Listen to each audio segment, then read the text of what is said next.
우리는 몇 주간 계속해서 하나님께 드리는 올바른 예배란 무엇인가 함께 말씀을 통해서 생각해 보고 있습니다. 첫 번째 시간에는 성막을 통해 주시는 메시지를 우리가 생각했죠. 우리 삶의 중심, 또 우리 마음의 중심에 하나님이 계셔야 된다, 그렇게 말씀드렸습니다. 하나님을 우선순위로 예배하지 않으면 우리의 삶이 흔들릴 수 있기 때문이다, 그렇게 우리가 함께 배웠습니다. 두 번째 시간에는 영과 진리로 하나님께 예배해야 한다, 이렇게 말씀드렸죠. 영과 진리로, 성령과 진리 안에서, 즉 성령의 인도하심과 도우심이 없이는 우리가 육신의 생각으로 예배 자리에 나와 있을 수 있다라는 것입니다. 그래서 우리가 영과 진리로 예배드린다라고 했을 때 성령의 도우심으로, 또 우리가 밖에 삶에 나가서, 세상에 나가서 주님께서 가르쳐 주신 진리대로 살지 않으면 일상의 예배, 영의 예배는 힘들다, 이렇게 말씀을 드렸습니다. 따라서 성령과 진리 안에서 드리는 예배만이 하나님께서 기뻐 받으시는 예배가 된다, 이렇게 함께 배웠습니다. 오늘은 세 번째 시간으로 우리 헌금에 대해서 함께 말씀을 통해 생각해 보려고 합니다. 우리는 신앙생활을 하면서 때때로 헌금에 대한 여러 가지 생각들을 갖고 있습니다. 그러한 생각들 때문에 오해를 할 때가 많이 있게 됩니다.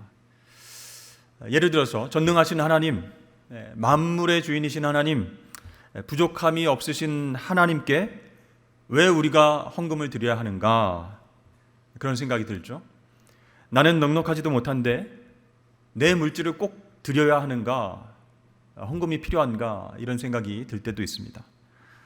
근데 여러분, 하나님은요, 우리의 헌금, 우리의 물질이 필요한 분이 아니십니다. 그 물질과 헌금 누가 필요해요? 사람이 필요하다는 것이죠. 그렇다면 하나님이 필요하지 않으신데 왜 하나님께 헌금을 드려야 할까요? 과연 올바른 헌금 생활이란 무엇일까? 오늘 말씀을 통해서 함께 생각해 보고자 합니다. 우선 헌금은 하나님의 부족함을 채워드리는 행위가 결코 아니다라는 것이죠. 헌금은 우리 믿음의 표현이고 하나님 은혜에 대한 감사의 표현이다라고 말할 수 있습니다. 오늘 우리가 읽은 히브리서 11장 4절 말씀을 보니까 최초의 헌물을 드려서 하나님께 인정받은 아벨, 근데 그 아벨의 믿음에 대해서 이야기를 하고 있습니다. 물론 아벨이 헌물을 드릴 때 가인도 드렸죠. 가인은 농사꾼이었기 때문에 곡식의 소산물을 드렸고, 아벨은 목자였기 때문에 양의 첫 새끼와 그 기름을 하나님께 드렸습니다. 그런데 왜 하나님께서는 아벨의 제사만 받으셨을까? 간혹 이 아벨의 제사는 양을 드린 희생제사, 피의 제사이기 때문이다, 이렇게 말하는 성경학자들이 있었습니다. 그러나 오늘날은 이런 해석이 인정받지 못합니다. 왜냐하면 가인과 아벨 당시에는 이 피의 제사, 희생 제사가 율법으로 제정되지도 않았습니다. 또 이스라엘 백성들이 드린 제사 가운데에는 곡식을 바친 소제도 있었기 때문이죠. 자, 그렇다면 이 아벨의 제사가 하나님 보시기에 어떠했길래 히브리서 11장 말씀에 보니까 아벨의 믿음의 표현이었다, 이렇게 표현하고 있을까요? 아벨에게 있어서 믿음은 과연 무엇이었을까? 자, 첫 번째로 믿음은 첫째 것을 드리는 것이다 라는 것이죠. 창세기 4장 4절 말씀을 보니까 아벨은 자기도 양의 첫 새끼와 그 기름으로 드렸더니 여호와께서 아벨과 그 제물은 받으셨다, 이렇게 기록되어 있죠. 자, 성경은 아벨이 양의 첫 새끼를 드렸다, 이렇게 말씀합니다. 그러나 가인은 땅의 소산으로 드렸다라고 했을 뿐 첫 열매를 드렸다라는 말이 없습니다. 자, 여기에서 아벨과 가인의 헌신의 차이점을 우리가 발견할 수가 있는 것이죠. 여러분, 첫째의 의미가 무엇입니까? 바로 우선순위입니다. 아벨이 양의 첫 새끼를 여호와 하나님께 드렸다라는 것은 하나님의 존재가 아벨에게 있어서 제일 중요하다, 그런 뜻입니다. 자기 인생의 첫 번째 되신 하나님께 첫째의 것을 드렸다 이렇게 말씀하고 있죠. 그래서 그것은 아벨의 삶 가운데 우선순위가 바로 하나님이시다라는 것을 믿음으로 표현한 것입니다. 예수님께서도 제자들에게 이 하나님에 대한 헌신의 우선순위를 요청하셨습니다. 너희는 먼저, 그렇게 말씀하셨죠. 너희는 첫 번째로 그의 나라와 그의 의를 구하라, 이렇게 마태복음 6장에서 말씀하셨습니다. 그렇습니다. 이 헌금이라고 하는 것은요, 우리 존재의 첫 번째 원인 되시는 하나님께, 그 하나님의 뜻을 따라서 우리의 최선을 드리는 행위가 되는 줄로 믿습니다. 따라서 하나님을 인생의 우선순위로 삼은 사람들이 믿음으로 고백하는 믿음의 행위가 바로 헌금이다, 이렇게 말할 수 있는 것이죠. 두 번째, 믿음은 무엇인가? 믿음은 좋은 것을 하나님께 드리는 것이다 할 수 있습니다. 자, 아벨은 첫째 것을 드렸을 뿐만 아니라 기름을 드렸습니다. 여러분, 기름은 구약 시대의 제물의 부위 중에서 가장 좋은 부분입니다. 그래서 이 제물의 기름 부분은 반드시 태워서 하나님께 올려드려야만 했습니다. 이 기름이 하나님의 몫이기 때문이었죠. 지금은 우리가 잘 이해를 못하지만 옛날 우리나라도 영양이 굉장히 부족한 때가 있었습니다. 보릿고개 시절, 못 먹던 시절, 그 시절에 가끔 고기를 먹게 되면요, 이 기름이 너무 귀해서 먹고 싶어도 차례가 안 돼서 먹지 못하는 그런 안타까운 상황이 있었다고 합니다. 그런데 아직도 가난과 기근에 시달리는 세계의 여러 지역에서는 이 영양 섭취를 위해서 기름을 필요로 하고 있다라는 사실이죠. 자, 여기에서 중요한 것은 이 기름이 무엇인가? 이 기름은 좋은 것의 상징이라는 것이에요. 그래서 아벨은 좋은 것을 하나님께 드렸다라는 뜻입니다. 여러분, 아벨이 왜 하나님께 좋은 것을 드렸을까요? 자기의 삶 속에서 하나님께서 계속 좋은 것으로 채워주시는 은혜를 경험했기 때문에 너무 감사해서 하나님 앞에 좋은 것을 드렸다는 것이죠. 자, 그렇게 채워주시는 하나님, 좋은 것을 주시는 하나님께 가장 좋은 것을 드리는 것이 당연하다, 당연한 도리다, 이렇게 아벨은 생각했습니다. 여러분, 우리 하나님은 좋으신 아버지이신 줄로 믿습니다. 그 아버지께, 그분께 어찌 두 번째 것, 안 좋은 것, 쓰다 남은 것, 그런 것들을 드릴 수 있겠습니까? 그러므로 헌금이라고 하는 것은 하나님의 선하심과 인자하심을 체험한 사람들이 감동을 받았을 때 그 감동을 믿음으로 표현하는 방법, 그렇게 말할 수 있는 것이죠. 세 번째, 아벨의 믿음, 어떤 믿음이었나? 그것은 나 자신을 드리는 것이었다라는 것이죠. 여러분, 올바른 헌금 정신 생각할 때 중요한 것은요, 이 헌금은 결코 물질의 문제가 아니다라는 것이죠. 헌금은 존재의 문제입니다. 헌금을 통해서 우리는 돈이 아닌 존재를 하나님께 드리고 우리의 정신을 드리게 된다라는 것이죠. 고린도후서 8장 말씀을 보면 사도 바울이 고린도 교회 성도들에게 편지를 썼습니다. 근데 마게도니아 교인들의 헌금 정신을 칭찬하면서 이렇게 말하고 있습니다. 우리가 바라던 것뿐 아니라 그들이 먼저 자신을 주께 드리고 또 하나님의 뜻을 따라 우리에게 주었도다. 그러니까 마케도니아 교인들이요, 먼저 하나님 앞에 자기 자신을 드리고 헌신하고 그 다음에 하나님 뜻을 따라서 우리에게 필요한 헌금을 모아서 줬다라고 얘기하는 것이죠. 자, 창세기 4장 4절 말씀을 보니까요, 아벨이 하나님 앞에 제물을 드린 후에 하나님이 아벨과 그 제물을 받으셨다, 이렇게 기록하고 있습니다. 제물을 받으셨다가 아니라 아벨이라는 인간을 먼저 받으셨다라는 것이죠. 그러니까 하나님은 제물보다 더 중요한 아벨의 헌신을 보신 것이죠. 그렇습니다. 이 헌금은 돈의 문제가 아니라는 거예요. 존재의 문제라는 것이에요. 그래서 한 예배학자는요, 이 헌금 행위를 가리켜서 생명을 바꾸는 사건이다, 이렇게 말하고 있습니다.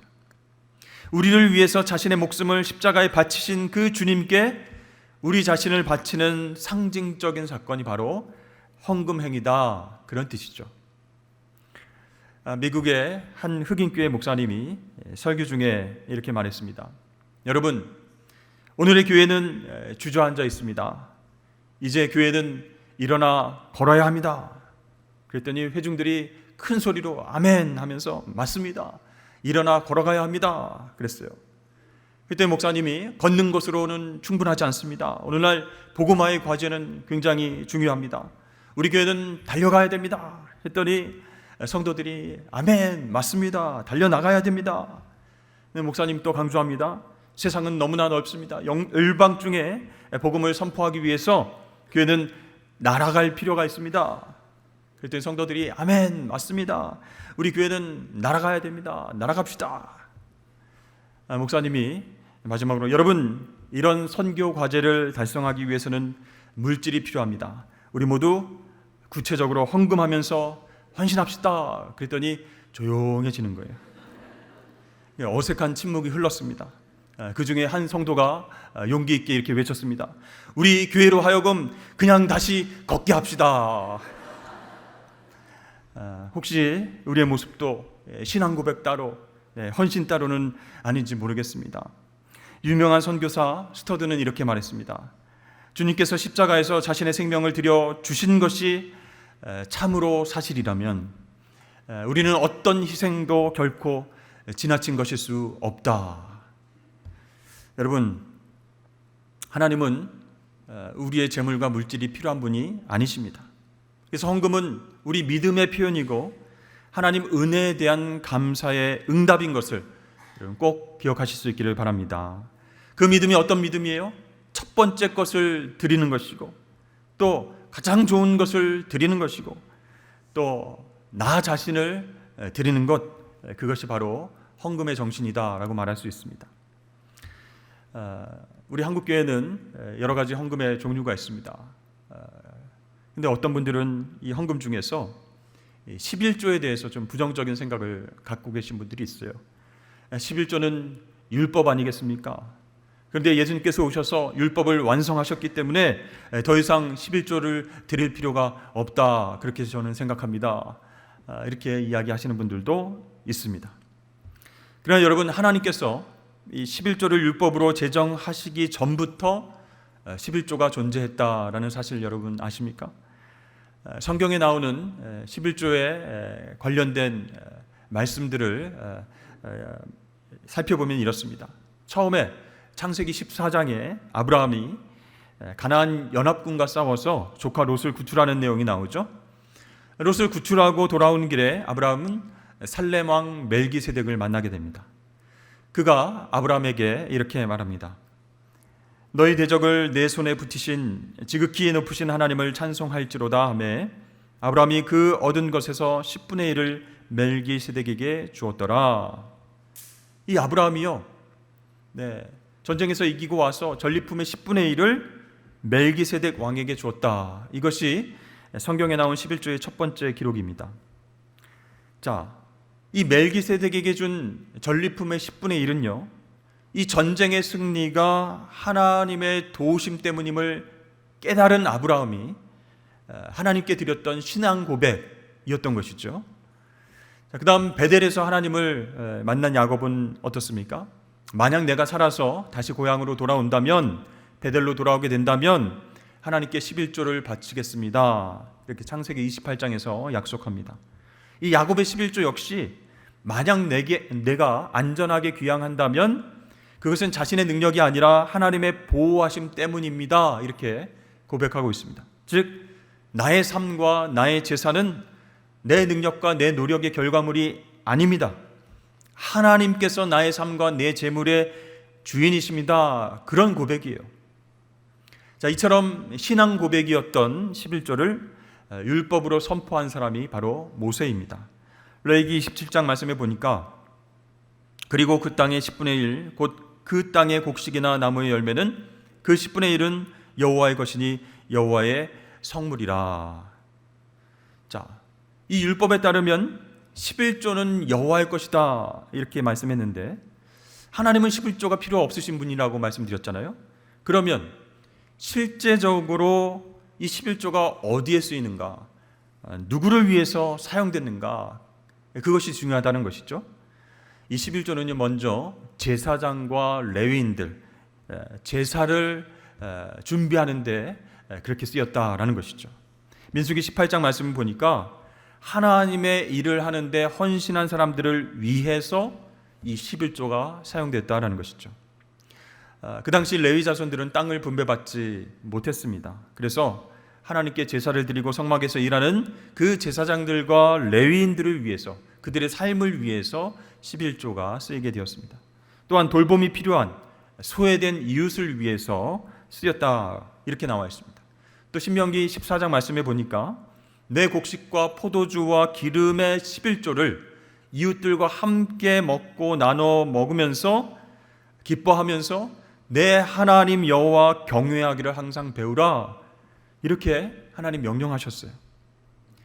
자, 하나님 앞에서 가족과 이웃들이 또 소외된 사람들이 함께 음식을 나눠 먹으면서 기쁨의 식탁 교제를 나누라, 그러면서 하나님의 공급하심과 은혜를 인정하라, 이렇게 말씀하셨습니다. 거기에는요, 그 이웃 가운데는 기업이 없는 레위인, 또 나그네, 객과 고아, 과부들, 그들이 포함되어 있습니다. 그들이 함께 와서 먹으면서 기쁨의 교제를 나누면서 하나님 경외하는 법을 배우라, 이렇게 말씀하신 것이죠. 자, 먼저 신명기 14장 23절 말씀 보니까 내 하나님 여호와 앞, 곧 여호와께서 그의 이름을 두시려고 택하신 곳에서 내 곡식과 포도주와 기름의 11조를 먹으며 또 내 소와 양의 처음 난 것을 먹고 내 하나님 여호와 경외하기를 항상 배울 것이니라. 그리고 29절 말씀에는 너희 중에 분깃이나 기업이 없는 레위인과 내 성중에 거류하는 객과 및 고아와 과부들이 와서 먹고 배부르게 하라. 그리하면 내 하나님 여호와께서 내 손으로 하는 범사에 내게 복을 주시리라. 아멘. 그러니까 하나님은 11조가 필요 없으신데, 돈이 필요한 분이 아니신데 이것이 누구를 위해서 쓰여지느냐? 하나님을 위해서 헌신하는 사람들, 경제적인 약자들, 나그네, 외국인 난민들, 그 땅에서 권리가 박탈된 사람들, 돌봄이 필요한 사람들을 위해서 11조를 사용하라, 이렇게 명령하셨어요. 그럴 때 하나님 사랑과 이웃 사랑이 실천되는 것이기 때문에 그것이 바로 하나님을 경외하는 법을 배우는 방법이 된다라는 것이죠. 그래서 우리가 복받는 비결이 된다, 하나님이 그렇게 말씀하고 계십니다. 그런데 점점 이 11조 정신이 없어지고 있었습니다. 자신들의 복을 위해서, 자신의 의를 드러내기 위해서 외식하고 헌금하는 그런 모습들이 보이게 되었습니다. 그래서 그 당시에 말라기 선지자는요, 그 헌금 정신이 사라진 이스라엘 백성들을 향해서 책망하면서 이런 말씀을 선포했습니다. 너희는 온전한 11조를 창고에 드리라. 그것으로 하나님을 시험하여 하나님이 하늘문을 열고 너에게 복을 주시는지 안 주시는지 한번 봐라, 이렇게 책망하듯이 이야기를 하신 거예요. 그러니까 온전한 11조를 창고에 드리면 하나님께서 계속 부어주시겠다, 그런 어떤 축복의 관점에서 11조를 강조하는 그런 본문 말씀이 아니라 신명기, 민수기 말씀을 통해서 허락하여 주신 11조 정신이 빠진 상태에서 자기 의를 위해서 형식적으로 헌금 생활하는 이스라엘 백성들에게 한번 온전하게 11조를 바쳐봐라, 하나님께서 형통하게 인도하실지 아니하실지 한번 지켜봐라, 책망하듯이 말라기 선지자가 이야기한 것입니다. 자, 예수님께서도 이 11조 정신이 빠져있는 형식적인 헌금 생활을 지적하고 계십니다. 우리 함께 마태복음 23장 23절 함께 읽어보겠습니다. 시작. 화 있을진저 외식하는 서기관들과 바리새인들이여, 너희가 박하와 회향과 근체의 11조는 들이되 율법에 더 중한 바 정의와 긍휼과 믿음은 버렸도다. 그러나 이것도 행하고 저것도 버리지 말아야 할지니라. 아멘. 지금 서기관들과 바리새인들을 꾸짖으시면서 예수님께서 하신 말씀이죠. 그들의 삶 가운데, 그들의 예배 가운데 11조 정신이 빠져 있다. 그것이 무엇이에요? 하나님의 정의와 긍휼을 베푸는 것과 믿음으로 하나님께 좋은 것을 드리는 그 11조 정신은 버리고 자기 성공과 자기 의를 위해서 헌금 생활하고 있다. 박하와 회양과 근채, 하나님 명령하신 것도 아닌데 그런 채소 같은 것에도 다 11조를 매겨서 열심히 헌금 생활을 하는 것 같지만 헌금 정신, 11조 정신이 빠져 있다는 것이에요. 여러분, 예수님께서는 이 재물을 하나님과 동등한 위치에 두시면서 말씀을 하셨습니다. 왜 그러셨을까요? 그만큼 이 재물이라고 하는 것이요, 단순한 매개체 이상이기 때문입니다. 그것은 하나님처럼 사람들에게 힘을 주기도 하고요, 만족감을 주기도 하고요, 삶의 기쁨을 주기도 하고요, 인생의 열정을 불어넣어주는 그런 것입니다. 이 재물이 가지고 있는 이러한 힘과 능력은요, 재물 자체가 아니라 그 배후에 있는 영향력에서부터 나온다라는 것이죠. 여러분, 재물, 이 물질 배후에 있는 영향력 어디서 나올까요? 바로 하나님을 대적하는 이 세상 신 사탄에게서 나온다라는 것이죠. 그 재물을 잘 쓰면 괜찮은데 탐심을 가지고, 욕심을 가지고 그 재물을 소유하려고 하고 그것을 위해서 수단과 방법을 가리지 않고 살아가다 보면 이 재물을 우상처럼 섬기게 되고 하나님과 재물을 동시에 섬기는 안타까운 일이 생기게 된다라는 것이죠. 자, 우리가 하나님을 믿으면서도 재물의 영향력 아래에 있다면, 다시 말해서 재물이 가져다주는 그 힘을 의지하고 재물로 영향력을 행사하고 재물이 주는 기쁨과 만족감을 추구하고 그것에만 열정을 쏟는다면 어떻게 될까요? 결국 사탄을 섬기는 것과 마찬가지가 된다라는 것이죠. 오늘 본문 24절 말씀입니다. 한 사람이 두 주인을 섬기지 못할 것이니 혹 이를 미워하고 저를 사랑하거나 혹 이를 중히 여기고 저를 경히 여김이라. 너희가 하나님과 재물을 겸하여 섬기지 못하느니라. 아멘. 그러니까 예수님께서는 하나님을 올바로 섬기기 위해서, 하나님께 올바른 예배를 드리기 위해서는 재물에 대한 태도가 중요하다라고 말씀하신 것이죠. 그래서 불의한 청지기 비유도 말씀해 주셨습니다. 거기에 나타난 대표적인 인물이 바리새인인데요, 이 바리새인은 돈을 좋아하는 자들이다, 이렇게 성경에서 직접적으로 표현하고 있습니다. 그런데 여러분, 우리가 알고 있는 바리새인들을 굉장히 열심으로 신앙생활을 하는 사람은 아닙니까? 자신들이 그 누구보다도 하나님을 잘 알고 잘 섬긴다, 잘 예배한다, 이렇게 생각했어요. 그러나 그들은 하나님과 재물을 동시에 섬겼다라는 것입니다. 하나님과 재물을 동격으로 여겼다, 그런 뜻이에요. 그러면 하나님 관점에서 볼 때 그것은 무엇입니까? 재물을 섬기고 있으면서 하나님을 수단화했다라는 것이요, 필요할 때만 불러냈다, 그런 뜻이에요. 그래서 예수님께서는요, 너희들이 참 제자라면, 참 하나님의 자녀라면 소유의 모든 주권을 하나님께 드려라, 이렇게 가르쳐 주신 것이에요. 그럴 때 비로소 하나님께서 우리의 주인이 되실 수 있다, 이렇게 말씀하신 것입니다.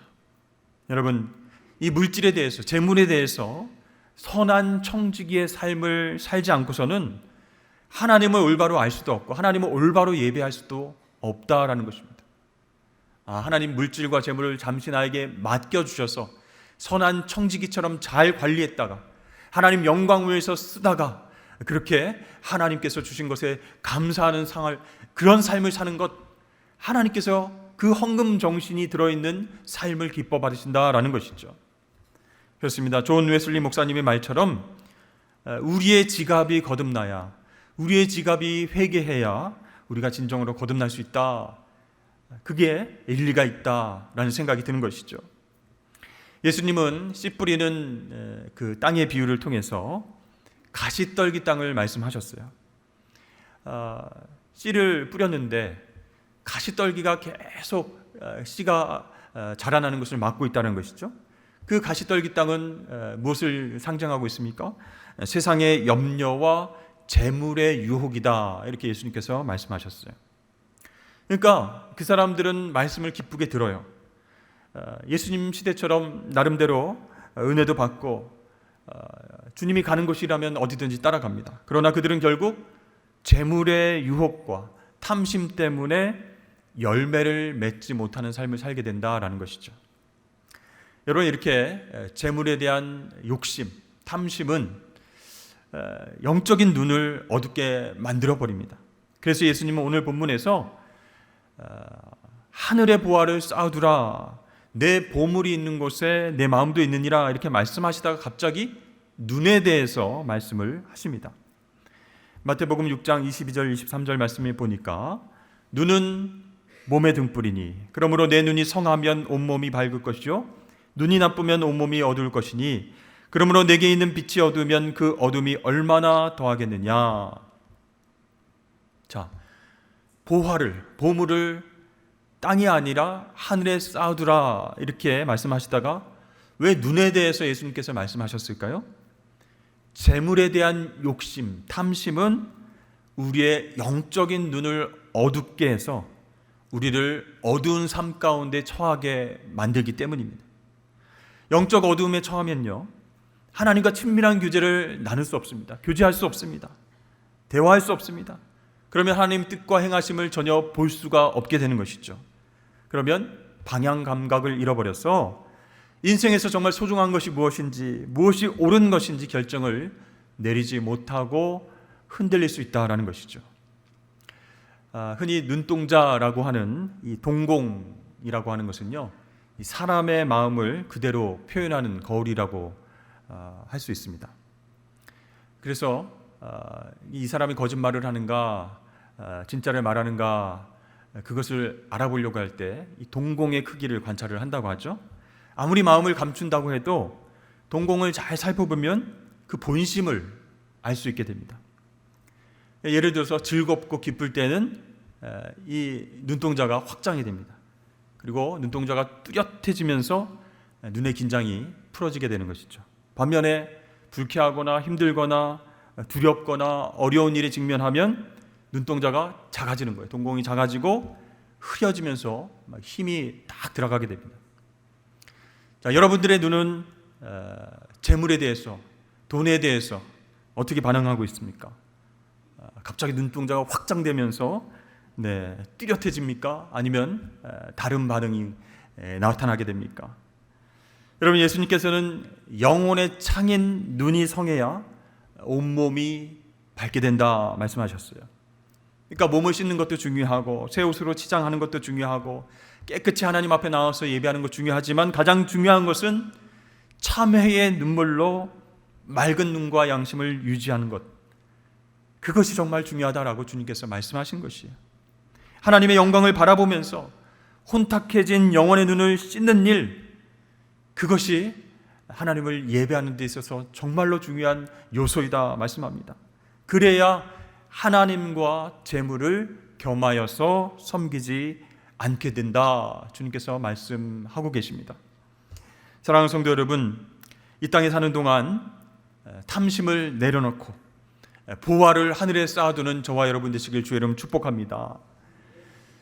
계속 말씀드리지만 하나님은 돈이 필요하신 분이 아니시라는 거예요. 그럼에도 불구하고 우리에게 11조와 헌금에 대한 말씀을 주셨습니다. 그 이유가 무엇일까요? 믿음으로 하나님께 좋은 것을 드림으로써 재물과 우리 삶의 주인은 하나님이십니다 라고 신앙 고백하라는 것이에요. 또한 하나님의 일을 하면서 헌신한 사람들, 고아와 과부와 소외된 사람들, 그 사람들을 섬기고 함께 하나님 경외하는 법을 가르치기 위해서 함께 먹고 마시라 즐기라 명령하셨습니다. 이것이 바로 하나님께서 기뻐하시는 헌금의 정신이고 보물을 땅에 쌓아두지 않고 하늘에 쌓는 그런 방법인 줄로 믿습니다. 여러분, 이 물질에 대한 탐심은요, 우리의 영적인 시력을 흐리게 한다 말씀드렸습니다. 하나님과 멀어지게 한다라는 것이에요. 그래서 오늘 말씀을 기억하시면서 내가 올바른 예배를 드리기 위해서는 이 물질과는 어떻게 해야 되는가, 하나님께서 왜 헌금에 대해서 이야기하실 때 헌금 정신에 대해서 강조하셨는가 생각하시면서 하나님을 온전히 예배하시는 저와 여러분 되시길 주의 이름을 축복합니다.